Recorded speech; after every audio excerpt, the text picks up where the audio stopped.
आज हम पढ़ेंगे कक्षा 9 का हिंदी का पाठ बच्चे काम पर जा रहे।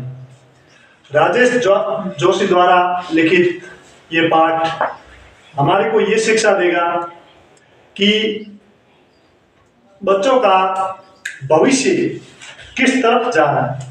हमारे को ये समझ करके सोच करके ध्यान में कैसी भी परिस्थिति हो, लेकिन बच्चों को सही समय पर उनका बचपन, उनकी पढ़ाई, खेल इससे कभी भी वंचित नहीं रखना चाहिए।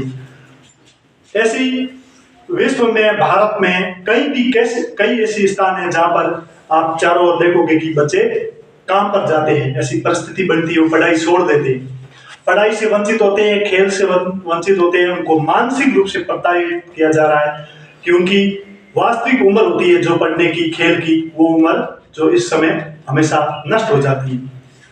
तो ये पाठ है, कोहरे से ढकी सड़क पर बच्चे काम पर जा रहे हैं। सुबह सुबह बच्चे काम पर जा रहे हैं। हमारे समय की सबसे भयानक पंक्ति ये भयानक है, इसे विवरण की तरह लिखा जाना चाहिए, इसे सवाल की तरह, आखिर बच्चे काम पर क्यों जा रहे हैं। एक उदाहरण दिया है, सुबह से आप कहीं भी जाओ, शीत ऋतु में या कोहरे से ढकी हुई सड़क होती है, चारों तरफ से धुंध होती है।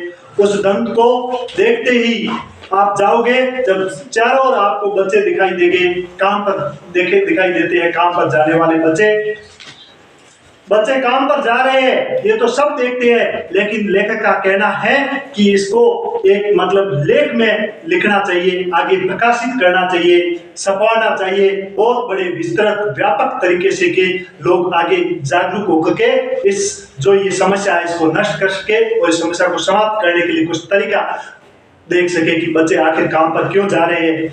बहुत बड़े विवरण की तरह लिखा जाना चाहिए, विस्तृत लिखा जाना चाहिए कि ऐसी क्या स्थिति आ गई, ऐसी क्या परिस्थिति बनी कि बच्चे काम पर जाना चाहिए। और उन लेखों के माध्यम से यह ज्ञात होगा कि बच्चे काम पर जाने से रुके और उनकी वास्तविक तरीके से पढ़ाई हो सके और खेल की जो है सही उम्र है वो खेल में बिता सके।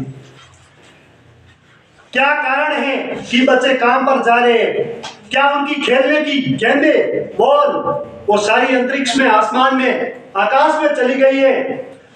क्या उनकी पढ़ने की जो किताबें हैं उनको दीमकों ने खा लिया है? किताबें समाप्त हो गई क्या किताबें नष्ट हो गई है? रंग बिरंगी किताबें कहाँ चली गई? उनकी पढ़ने की उम्र है, वो किताबें कहाँ चली गई है? क्या कारण है कि बच्चे काम पर जा रहे हैं? क्या काले पहाड़ के नीचे दब गए सारे खिलौने? उनकी खेलने की उम्र, उनकी खेल खेलने की जो समय है, उनके खिलौने हैं, वो नष्ट हो गए हैं क्या काले पहाड़ों के नीचे दब गए?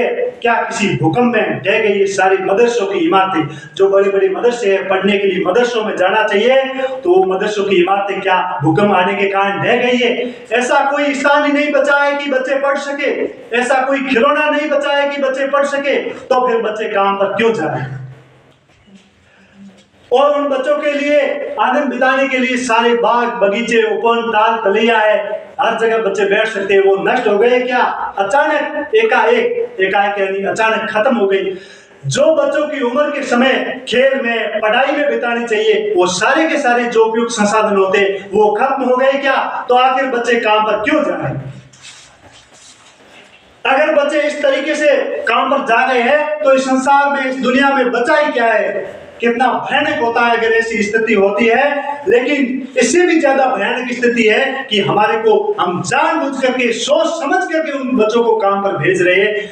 मानसिक रूप से वो प्रताड़ित हो रहे हैं और हमेशा उनको बुरी से बुरी समस्या का जो सामना करना पड़ रहा है।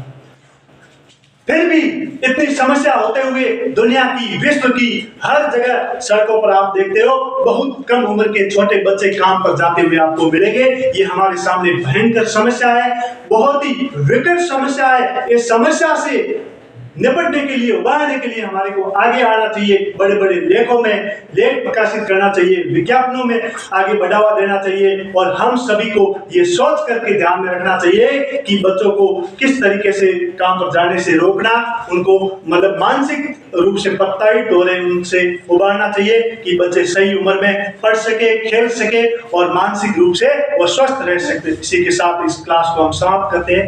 धन्यवाद।